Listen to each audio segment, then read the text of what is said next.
सरकार की तीसरी मुद्दत-ए-कार का आम बजट आइंदा 23 जुलाई को पार्लियामेंट में पेश होगा। बजट को लेकर समाज के सभी तबके अपने अपने कयास लगा रहे हैं।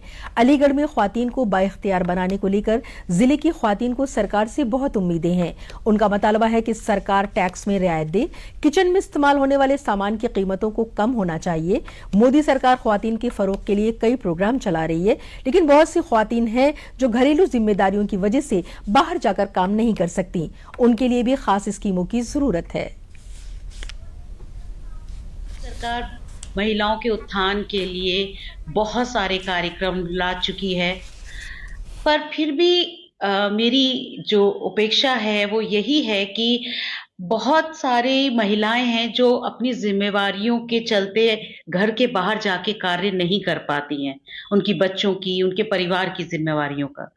तो इसमें अगर इस तरह की योजनाएं, इस तरह की स्कीम्स लागू की जाएं, जिसमें जो घर बैठी हुई जो महिलाएं हैं वो किसी तरह से फाइनेंशियली इंडिपेंडेंट हो सके, सशक्त हो सके, तो ये बहुत अच्छा होगा। हमारे पास विकल्प दिए गए हैं इनकम टैक्स के, हालांकि 2 नए विकल्प दिए गए हैं। दोनों विकल्पों की जगह इस बजट में एक विकल्प रहे तो ज़्यादा बेहतर है। और नए विकल्प में जो है महिलाओं के लिए कुछ विशेष प्रावधान नहीं है, बचतों के लिए कुछ प्रावधान नहीं है। 80 सीसी में जो हमें पहले छूट मिलती थी बचत के लिए, वो अब जो है नए वाले अगर हम इनकम टैक्स का देखते हैं तो उसमें वो हमें छूट नहीं दी गई है।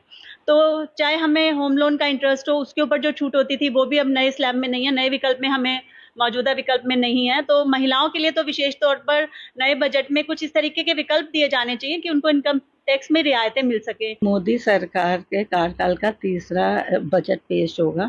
हम औरतों को उनसे बहुत उम्मीदें हैं कि वो बहुत अच्छा बजट पेश करेंगे।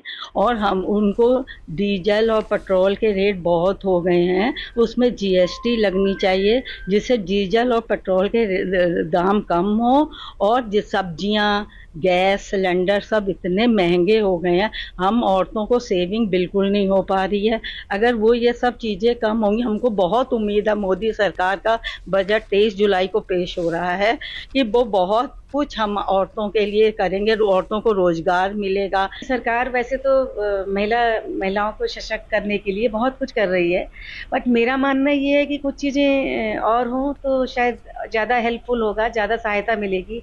जैसे कि पहली बात कहना चाहूँगी मैं कि जैसे रसोई गैस है जो कि काफ़ी महंगी है और हर किसी के लिए अफोर्ड करना थोड़ा मुश्किल होता है।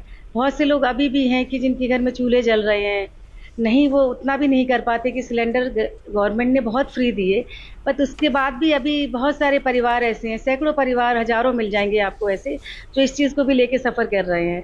पहली बात, रसोई गैस थोड़ी कम हो, मतलब उसके रेट थोड़े कम हो, प्राइस थोड़े कम हो, तो इस चीज़ में महिला सशक्तिकरण में हेल्प मिलेगी। इनकम टैक्स का कम करें जिससे जो कामकाजी महिलाएं हैं उनको अपना जो है उद्योग बढ़ाने में मदद मिल सके। और टैक्सेस कम होंगे तो घरेलू महिलाओं को भी सामान खरीदने में और महंगाई भी की दर भी कम होगी और सामान खरीदने में मदद होगी। वित्त मंत्री से यही उम्मीद है कि इस बार महंगाई जो है इतनी बढ़ गई है उसको थोड़ा कंट्रोल करने की कोशिश करेंगे। स्पेशली मिडिल क्लास में जो घर का पूरा बजट चरमरा गया है लेडीज का, कि बच्चों को इस वजह से बच्चों को पोषक नहीं मिल पा रहा है, दूध महंगा है, फल महंगे हैं, सब्जियां महंगी हैं। तो जब बच्चों को खाना अच्छा नहीं मिलेगा, how they will grow and become a good citizen.